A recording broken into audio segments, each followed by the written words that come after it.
سلمان بھائی اور مجھے لگتا ہے وہ انس بھائی نہیں آ رہے، تو ہم ان سے ایک حدیث پاک کی فضیلت سنتے ہیں درود پاک کے متعلق۔ السلام علیکم بھائی۔ وعلیکم السلام انس بھائی، کیا حال ہے؟ خیریت؟ الحمدللہ طبیعت کیسی؟ جی الحمدللہ۔ السلام علیکم۔ وعلیکم السلام بھائی، ٹھیک ہے آپ سب خیریت ہے؟ الحمدللہ بھائی۔ انس بھائی آپ ہمیں ماشاءاللہ مل گئے، آپ ہمیں ایک درود پاک کے متعلق ایک فضیلت ہی ہمیں سنا دیں تو ہمارا دل باغ باغ ہو جائے، پیارے آقا صلی اللہ علیہ وسلم کی حدیث پاک سنا دیں۔ جی میں انشاءاللہ آپ کو ابھی سناتا ہوں۔ شکریہ۔ ہم بیٹھ جائیں کہ کھڑے ہو کے سن لیتے ہیں؟ ادھر بیٹھ جاتے ہیں، یہ جگہ یہاں پر صاف جگہ، یہاں پر بیٹھ جاتے ہیں۔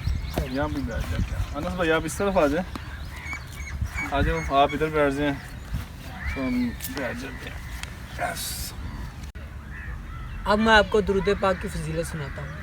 فرمان مصطفیٰ صلی اللہ تعالیٰ علیہ وآلہ وسلم کا فرمان علی شان ہے، جس نے مجھ پر ایک بار درود پاک پڑھا اللہ عز و جل اس پر 10 بار رحمت نازل فرماتا ہے، سبحان اللہ۔ اور جو مجھ پر 10 بار درود پاک بھیجتا ہے اللہ عز و جل اس پر 100 رحمت نازل فرماتا ہے، سبحان اللہ۔ اور جو مجھ پر 100 بار درود پاک بھیجتا ہے اللہ عز و جل اس کی دونوں آنکھوں کے درمیان لکھ دیتا ہے کہ یہ بندہ نفاق اور دوزخ کی آگ سے بری ہے، سبحان اللہ۔ اور قیامت کے دن اس کو شہیدوں کے ساتھ رکھے گا۔ سبحان اللہ، ماشاءاللہ۔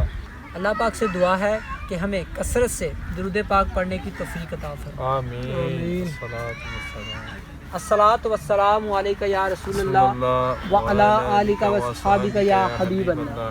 ماشاءاللہ انس بھائی آپ نے ہمیں بہت پیاری حدیث پاک سنائی، انشاءاللہ ہم اس حدیث پاک پر عمل کریں گے انشاءاللہ عز و جل۔ اللہ پاک آپ اس کو جزائے خیر دے۔